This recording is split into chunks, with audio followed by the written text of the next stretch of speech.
Hey guys, Chef Jed here at P.I.G Seasoning. Today, we're making a dry-aged standing rib roast, perfect for your holiday get-together.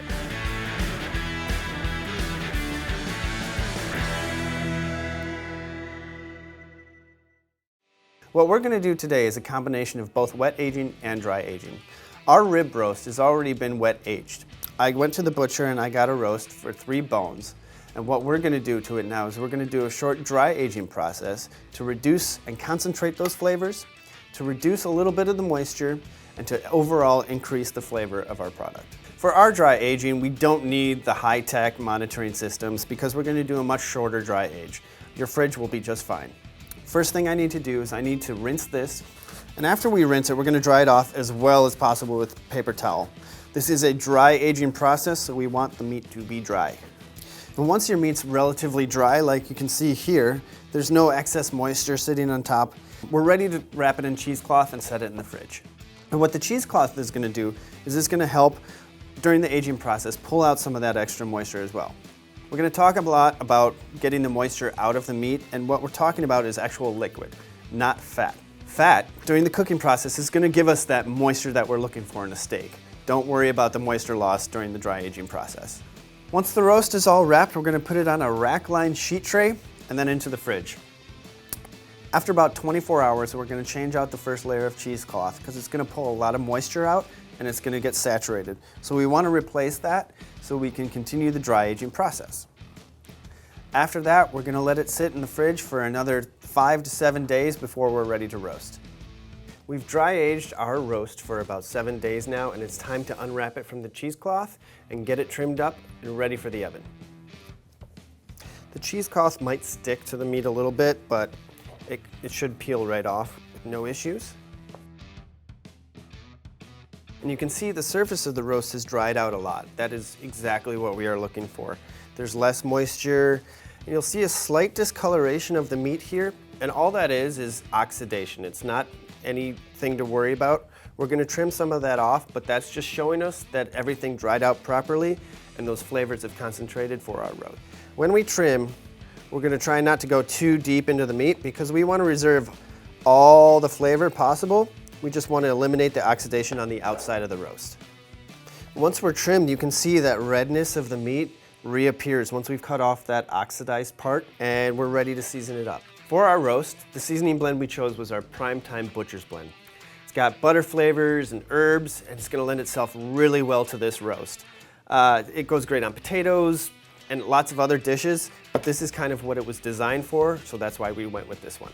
We're just going to pour it all over. It's going to be kind of a mess, but you'll clean up later, it's fine.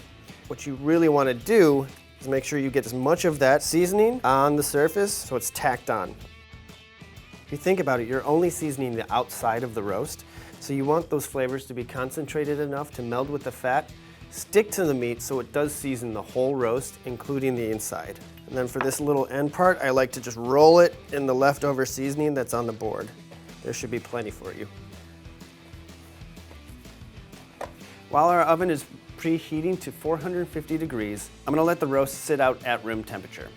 What that's going to do is allow the juices to come out of the meat a little bit and draw in the seasoning so that it really absorbs well into the meat. And I'm just going to set this in the roasting pan, bones pointed down, while that rests so that once the oven's ready, we can go right in. I'm going to insert a meat probe here because we want to very closely monitor the temperature of our roast so that we don't overcook it.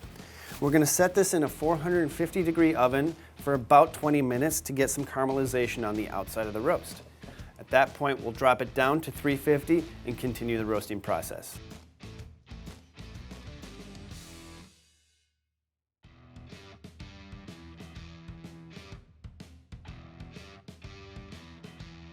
While our roast rests, we're going to make a Hollandaise sauce with a P.S. twist. This one is going to use whole butter instead of clarified, which will actually help keep that sauce together rather than breaking. And it's egg yolks, lemon juice, a little bit of white wine vinegar, and melted butter. We're going to put it all in the blender, and it's going to give us a really nice creamy sauce. Again, we're going to start with our egg yolks. I'm going to pour in our lemon juice and our white wine vinegar. That's going to give our sauce some nice acidity. We're going to blend this together until it just barely changes color.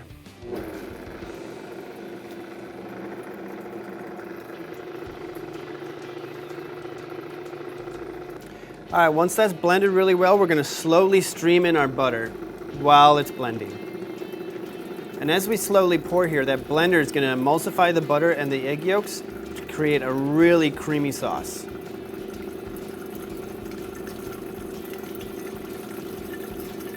We transferred our sauce into a small glass bowl so that I can add our seasoning.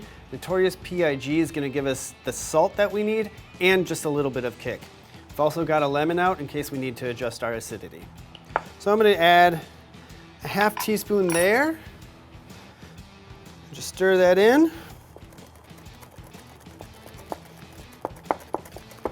Our roast rested for about 20-25 minutes. Smells amazing, and now it's time to carve.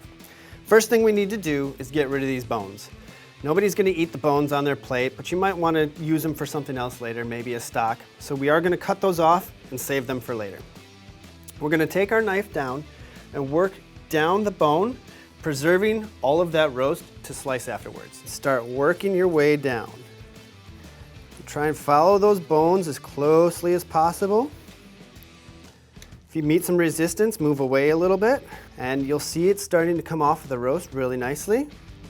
And just curve, and you see at this point, this is where the bone shoots down and will detach from the roast. So we're gonna angle our knife away from the roast, and those bones should come off. Like that. Again, you wanna use these for stock. You can cut these apart, and that's all good meat to gnaw on if you want. But we are gonna set these aside for something else. All right, now what's left is a boneless prime rib roast. And this we're just gonna slice up at about 1/2 inch to 3/4 of an inch slices and serve it up.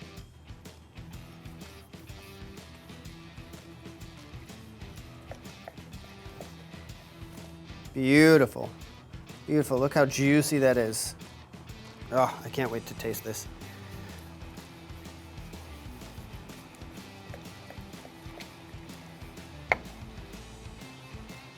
All right, I'm gonna try a piece of this before I serve my guests.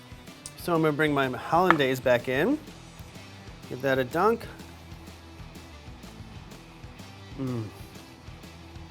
That is phenomenal. You can tell that it's dry aged. It has a complexity to the beef flavor that is very, very different from your average roast. That paired with the buttery prime time, our Hollandaise, it's a real holiday treat. For this recipe and other tutorials, be sure to subscribe to our YouTube channel and head to psseasoning.com. Till next time, I'm Chef Jed. Thanks for watching.